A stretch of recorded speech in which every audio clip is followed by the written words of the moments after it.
The first poem I'm going to read is called The Girls Who Don't Fit In.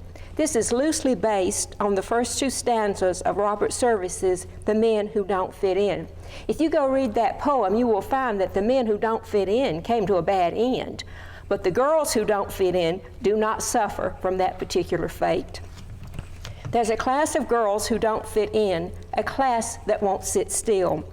So they confound the wits of all their kin, and they act the way they will. They take the field and fight the flood, and they conquer the mountain's crest.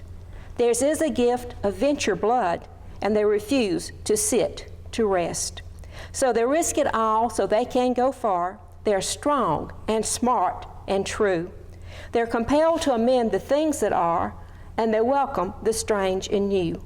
They say, I have found my proper groove, so a deep mark I will make. So they enhance and improve, and with each move, they correct man's oldest and biggest mistake. This next one is called Sunset in Georgia, the novel. I'm going to write me a story about Georgia. I'll start with the sun floating up from Washoe Sound over Savannah in streaks of rose, lavender, gold, and indigo. I'm going to put in a heap of red clay and sandy loam. I'm leaving out Atlanta because it's a southern Yankee town. I'll include Martin Luther King, the Allman Brothers, Little Richard, Johnny Mercer, and Jimmy Carter.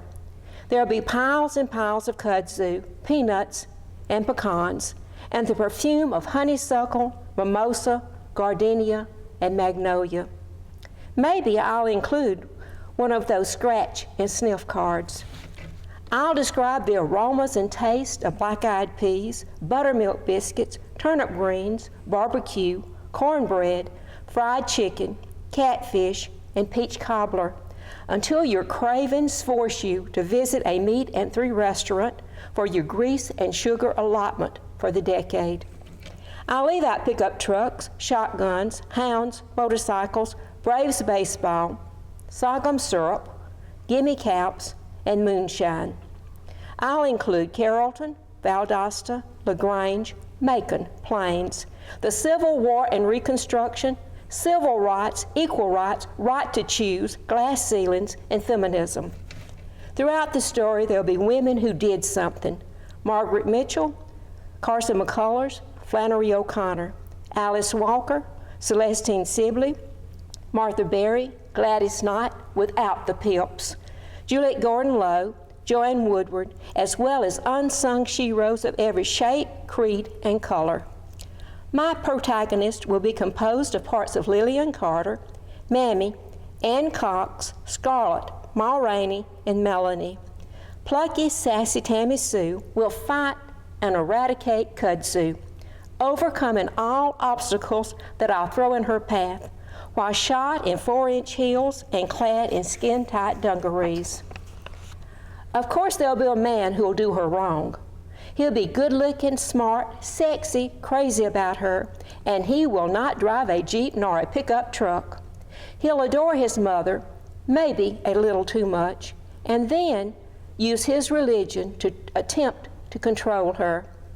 In the final scene, Tammy Sue, triumphant over kudzu, long, curly auburn hair teased by the breeze, will stand on the banks of the Chattahoochee River, watching the sun set in bruised stains of orange, yellow, purple, indigo, and red, as she realizes she's better off without that man. An evening stroll. Brain still sizzling like a knob of butter on a hot griddle. All day immediacy has pulsated around me. Now alone, but not lonely. Solitude becomes me. I stroll out of my subdivision where we have let nature's bounty slip through our fingers. Controlling mosquitoes and maintaining a green lawn and hybrid tea roses more important than the existence of bees, birds, and butterflies. At the edge of McGovern's pasture and pond, bordered by loblolly pines, once upon a time hardwood forest, then cotton fields, 3 baby cats, C4.4s, hunker, hungry, eager for sunrise to start devouring all in their paths. Where will the deer and wild turkey flee when cats 4.4 roar? Change in the guise of progress, tenacious as kudzu, thunders through the curve of the seasons, voracious goblin. A sign informs me, McGovern plantations, 1 to 2 acre estates, $400,000 and up. I turn away. Twilight, close and heavy, has come and gone. A rising moon reveals no nocturnal life. I grieve for something that with all my words I cannot articulate. Somewhere, someone blows the end of summer through a tenor saxophone. Security lights flicker on, lighting my way back home, rendering illumination from the moon and stars redundant. This next one is called Just Tune It Out. Pen snicking, ice chomping, pencil rapping, water dripping, abrade my senses, badger my brain. Gum popping, nail clipping, knuckle cracking, tongue clicking, twang my nerves, boil my blood. Table banging, foot tapping, loud breathing, motors roaring, ice my spine, shiver my skin. Sniffing, slurping, crunching, television, radio, peanut brittle, potato chips, celery, overload my neurons, hector my head. Others say, just tune it out, that's what I do. Irritation, aggravation, exasperation. I keep multiple earplugs in my bag. Selective sound sensitivity syndrome, misophonia, gets worse with age, and it affects the creative and intelligent. I got hot-wired RNA for misophonia, also known as SSSS. Lucky me. A Southern gourmet and the tomato sandwich.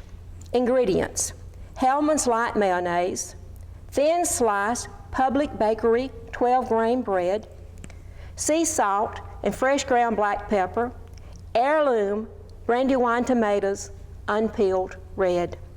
Set the dining room table with Irish linen, china, crystal, silver, roses, and candles. Do not waver. Slather the bread with mayo. Layer Brandywines, firm, acidic, rich, juicy, full, intense flavor. Salt and pepper. Top with a second slice of bread. Place the sandwich on Grandma's fine china. Cut on the diagonal. Pour unsweet iced tea into a Waterford crystal goblet. Be a refined diner. Tease the taste buds. Savor. Sensuous, delectable. The widespread assumption is that during dog days, a tomato sandwich must be assembled using bleached white bread and Duke's real mayonnaise, then washed down with iced tea so sweet a spoon can stand upright in it. The resulting soggy mess must be eaten leaning over the sink, using paper towels to mop up the dripping excess. Now I ask you, which would you prefer? A soggy mess consumed just any old way, or a dining extravaganza served on fine china fit for the snobbiest Southern gourmet? And this is the last one, called Someday Soon or I'll Diet Tomorrow. Oh, that this too solid flesh would melt. Perchance I'll try Atkins, Weight Watchers, or Metafast. But meanwhile, I'll have another slice of that chocolate cheesecake. Maybe my fairy godmother will wave her magic wand, make me thin, and my life will be once upon a time and happily ever after. Oh, that this too solid flesh would melt. Perhaps I'll try Jenny Craig, Mayo, or Nutrisystem. But meanwhile, give me 2 more scoops of that peach ice cream. Maybe I'll get gastric bypass or lap band surgery. Then when I get slim, my life will be a bed of roses and I'll be happy. Oh, that this too solid flesh would melt. I might give paleo, gluten-free, or South Beach a chance. But meanwhile, I'll just eat another slice of that yummy pizza. Maybe I'll get all-body, head-to-toe liposuction, and I'll be lean. The world will be my oyster, and I'll be happy. Oh, how I love oysters. There's an oyster bar right around the corner. Come on, let's go. I'll start one of those diets tomorrow, or Monday, or the first of the month, or New Year's Day, or anyway, someday soon, I'll get slender, and then I'll be happy.